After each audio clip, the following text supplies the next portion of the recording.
tentang larangan kegiatan, penggunaan simbol dan atribut serta penghentian kegiatan Front Pembela Islam. Tertanggal 23 Desember tahun 2014, pemerintah melarang aktivitas FPI dan akan menghentikan setiap kegiatan yang dilakukan FPI karena FPI tidak lagi mempunyai legal standing.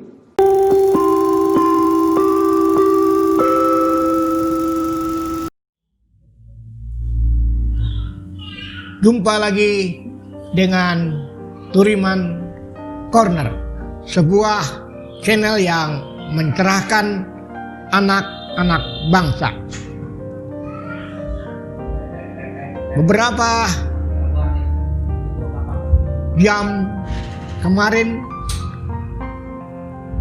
sebuah berita yang viral tentang pelarangan ormas FPI dengan sebuah keputusan bersama dalam bentuk surat keputusan bersama,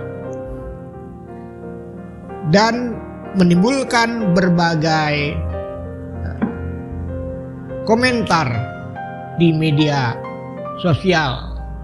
Salah satunya adalah pakar hukum tata negara yang menyatakan bahwa pernyataan pejabat bukanlah hukum. Pernyataan seorang menteri bukan hukum. Pernyataan dari presiden sekalipun bukan hukum, kecuali di negara otoriter. Apa yang keluar dari mulut pejabat itu hukum. Di negara demokrasi tidak. Di sistem hukum kita tidak. Pernyataan itu bukan hukum. Demikian yang dinyatakan oleh pakar hukum tata negara Margarito melalui sambungan telepon yang disitir oleh Era Muslim.com. Yang menarik adalah apakah SKB ini keputusan administrasi negara. Terlepas dari substansi yang menimbulkan pro dan kontra, apakah pelarangan ormas FPI keputusan administrasi negara? Di dalam konsep hukum administrasi negara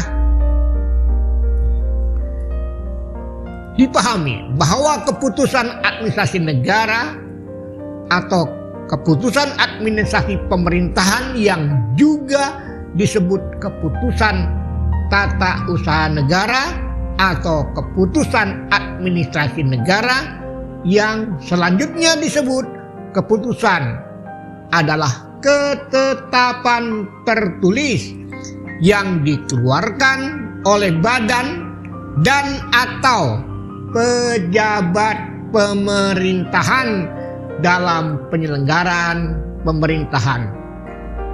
Di dalam konsep hukum negara ada klausul pejabat pemerintahan dalam penyelenggaraan pemerintahan. Pertanyaan yang perlu diajukan, apakah keputusan bersama larangan FPI merupakan diskresi pejabat? Mari kita pahami Undang-Undang Nomor 30 Tahun 2014 tentang administrasi pemerintahan. Pasal 1 angka 9 menyatakan definisi tentang diskresi. Diskresi adalah keputusan dan atau tindakan yang ditetapkan dan atau dilakukan oleh pejabat pemerintahan untuk mengatasi persoalan konkret yang dihadapi dalam penyelenggaraan pemerintahan. Dalam hal ini peraturan perundang-undangan yang memberikan pilihan, tidak mengatur, tidak lengkap, atau tidak jelas, dan atau ada stagnasi pemerintahan. Sementara itu, yang dimaksud dengan keputusan dan tindakan yang dimaksud di dalam definisi tersebut adalah dalam kategori administrasi pemerintahan karena dikeluarkan dalam bentuk peraturan perundangan SKB, surat keputusan bersama.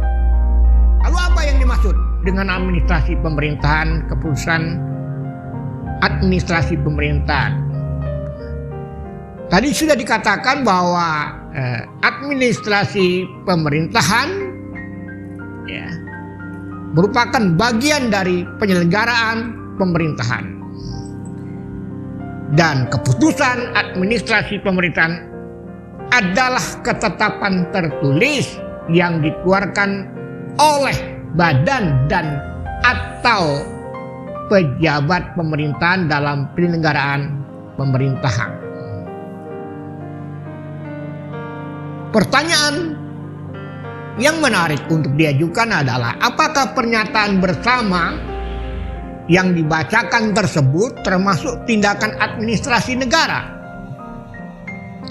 Pasal 1 angka 8 Undang-Undang Nomor 30 2014 Administrasi Pemerintahan bahwa tindakan administrasi pemerintahan yang selanjutnya disebut tindakan adalah perbuatan pejabat pemerintahan atau penyelenggara lainnya untuk melakukan dan atau tidak melakukan perbuatan konkret dalam rangka penyelenggaraan pemerintahan.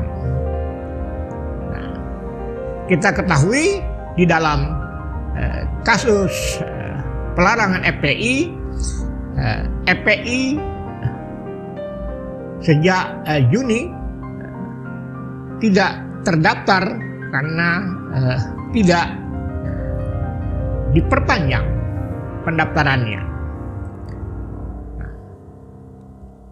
Dan dalam kaitannya dengan diskresi hanya dapat dilakukan oleh pejabat pemerintahan yang berwenang.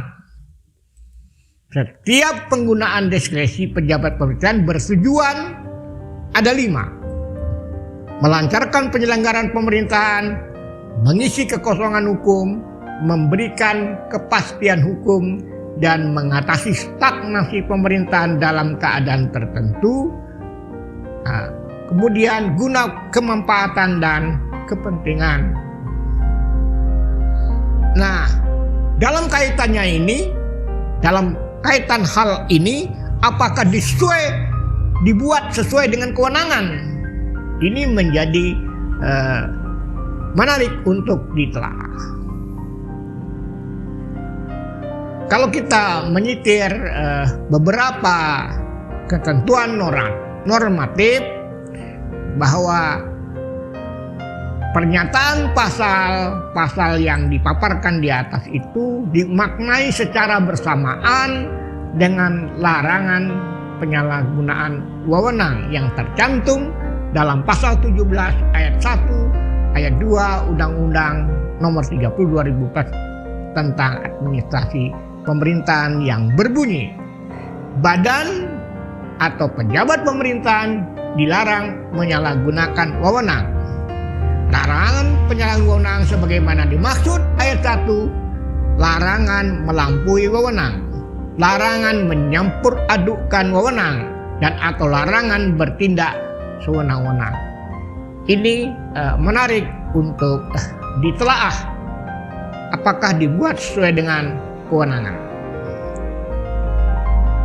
Pertanyaan selanjutnya yang menjadi diskursus ilmiah adalah apakah SKB adalah peraturan perundang-undangan? Untuk memahami ini perlu dipahami lebih dahulu tentang konsep jenis dan hierarki peraturan perundang-undangan.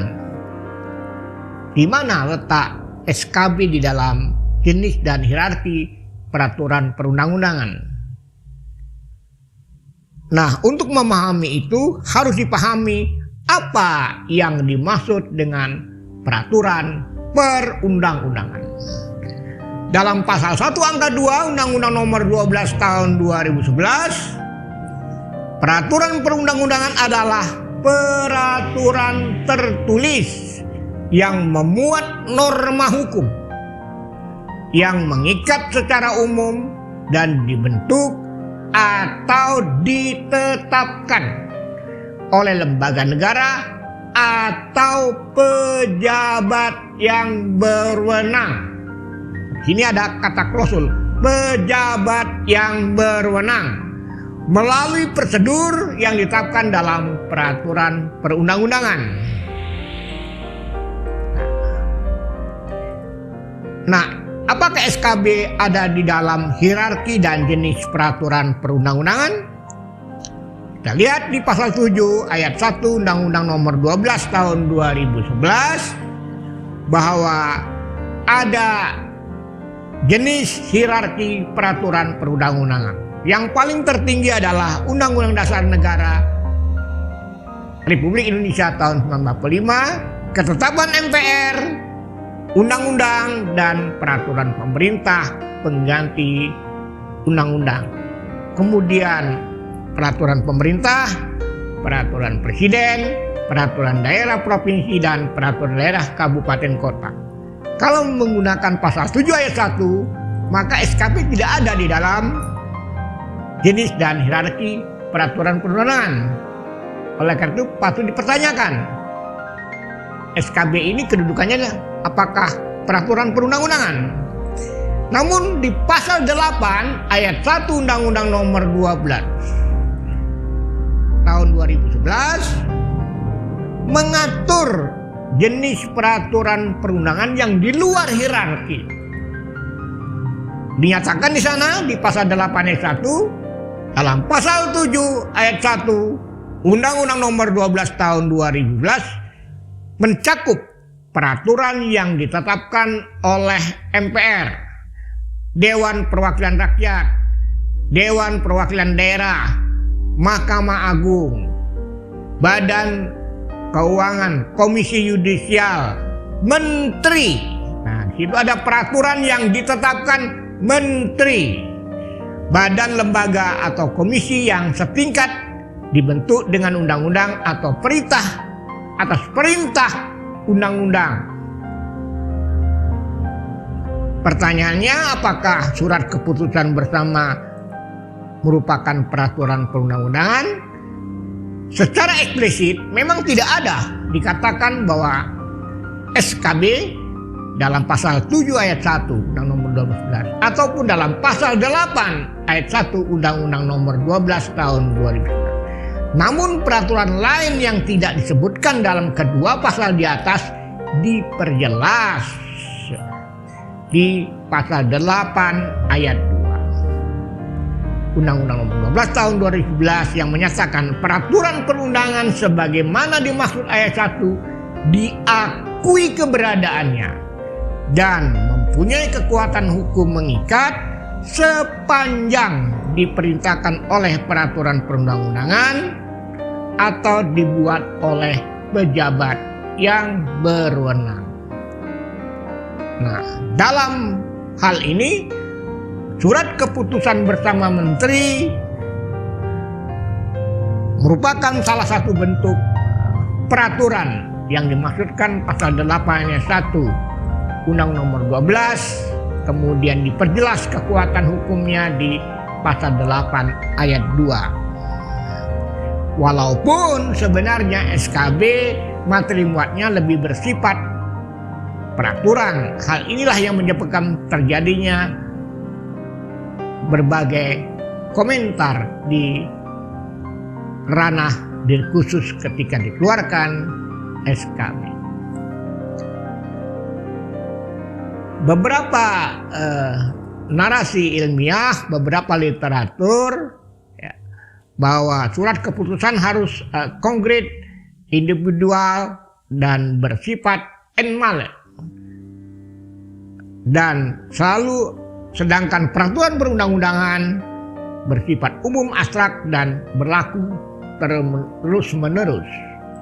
Nah, materi yang terdapat dalam surat keputusan ini dapat dikategorikan sebagai satu norma yang abstrak yang berlaku terus-menerus, sehingga dapat dikatakan bahwa itu adalah satu regeling karena di dalamnya ada substansi, ya, yang mengatur tentang hal-hal yang berkaitan dengan larangan. Nah, ini menimbulkan pro dan kontra.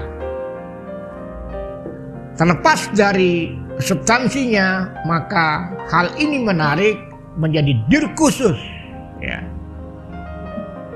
Apakah SKB ini adalah peraturan perundang-undangan atau tidak? Nah, dalam kaitannya SKB yang dikeluarkan oleh menteri, karena menteri juga mempunyai kewenangan untuk membuat aturan, kebijakan, Bundesregel yang tidak didasarkan kepada satu peraturan perundangan, tetapi didasarkan pada Preeminence atau kewenangan diskresi, asalkan bilet tersebut tidak bertentangan dengan peraturan perundangan yang ada dan prinsip umum penyelenggaraan pemerintahan yang baik. Nah, pada tataran inilah, ya, kita bisa menelaah kedudukan SKB di dalam peraturan perundang-undangan yang berlaku di Indonesia. Tentu banyak pertanyaan, banyak diskursus di media sosial menanyakan atau mempersoalkan SKB larangan dari FPI tersebut. Nah, persoalan inilah yang mungkin ke depan akan menimbulkan analisis tersendiri secara ilmiah, terlepas dari masalah-masalah yang ada di dalamnya. Namun ini menjadi pencerahan karena SKB tidak ada di hierarki, ya, tapi dia ada di pasal 2 namun secara eksplisit tidak tegas, ya. Hanya dibuat apabila berdasarkan kewenangan yang melekat di kementerian tersebut. Demikian, ya, pencerahan dari Turiman Corner tentang berbagai pertanyaan yang masuk di channel Turiman Corner tentang kedudukan SKB. Terima kasih atas perhatian saudara. Sampai jumpa dengan topik berikutnya. Jangan lupa like and subscribe kepada seluruh anak bangsa. Terima kasih.